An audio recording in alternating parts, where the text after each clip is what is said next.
Pour cette chronique Bienvenue aux hommes, je vous présente une rencontre avec la chanteuse et comédienne Lou Doyon. Une entrevue qui m'a profondément marquée, mais qui n'a jamais été diffusée parce que le film dont elle faisait partie n'a jamais pris l'affiche au Québec. C'est une entrevue qui est encore actuelle. La voici sur le tapis rose de Catherine.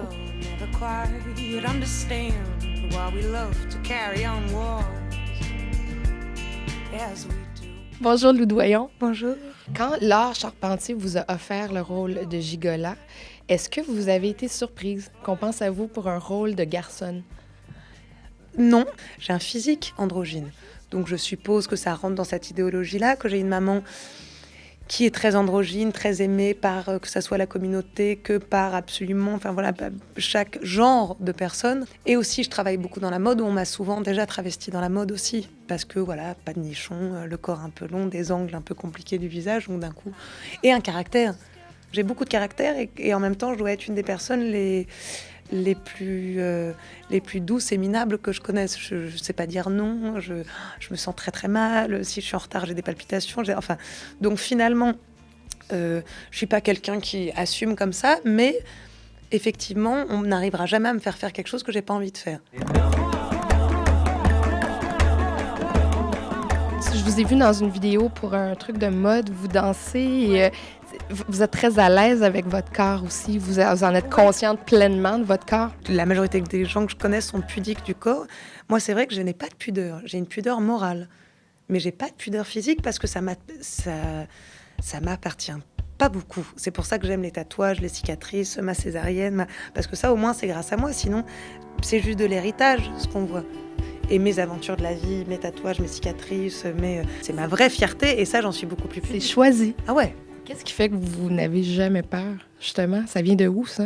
Ça vient peut-être d'un côté très anglais de ma mère et d'un côté aristocrate aussi, où elle a toujours voulu que je sois élevée comme une enfant d'aristocrate dégénérée, comme les Anglais, qui se retrouvent dans des grands châteaux, qui n'ont pas un rond, en fait, et qui se bourrent la gueule, mais qui connaissent Shakespeare par cœur. Ça n'a rien à voir avec la bourgeoisie. Moi, j'ai vraiment été élevée par des fous qui n'avaient plus d'argent, mais qui gardaient des châteaux, qui vivaient en pyjama, qui se bourraient la gueule toute la journée, mais qui te récitaient Keats et Shelley par cœur, enfin, donc par des intellectuels atypiques. Il y a des gens qui projettent le risque partout. Ma mère n'a jamais projeté le risque nulle part.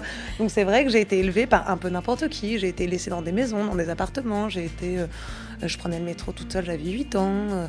J'ai fait du stop. On m'a jamais dit « fais attention, méfie-toi ». Donc je suis pas méfiante du tout. Et surtout, ça fait que je suis très curieuse comme maman et que si un truc m'interpelle, je vais y aller. Votre père est réalisateur, acteur, votre mère, Jane Birkin, actrice, chanteuse, Charlotte, actrice, Yvan Attal, le beau-frère qui réalise, qui est acteur. Les gens pensent souvent que c'est bizarre qu'on travaille pas plus ensemble. Moi, j'ai jamais travaillé avec Cédric, jamais travaillé avec Yvan, etc. On s'est jamais autorisé. Donc des fois, ça donne de la tristesse, parce que j'aimerais bien travailler avec mes beaux-frères mais la question se pose pas. On ne parle pas de nos métiers ensemble. J'ai rencontré votre mère l'année dernière, ici, à Unifrance. Puis elle me disait, Yvan aimerait bien qu'on fasse un film avec Lou, avec Charlotte. Et fait que je pense pas que c'est à la veille d'arriver. C'est un peu gênant, c'est un peu compliqué, surtout que moi, je viens d'une famille de femmes. Donc, c'est travailler avec les maris des autres femmes de la famille, ce qui est un peu bizarre. Est-ce que ça serait si normal que je parte 3 mois en tournage avec un de mes beaux-frères? Ça serait peut-être très très étrange pour tout le monde. Est-ce que ça serait pas bizarre pour moi si d'un coup mon fils tournait dans un des films de ma sœur et qu'ils partaient eux deux en tournage? Ça serait peut-être hyper bizarre aussi. Enfin, donc pour se simplifier la vie, on n'est jamais rentré dans aucun de ces délires-là. If I disappoint you, so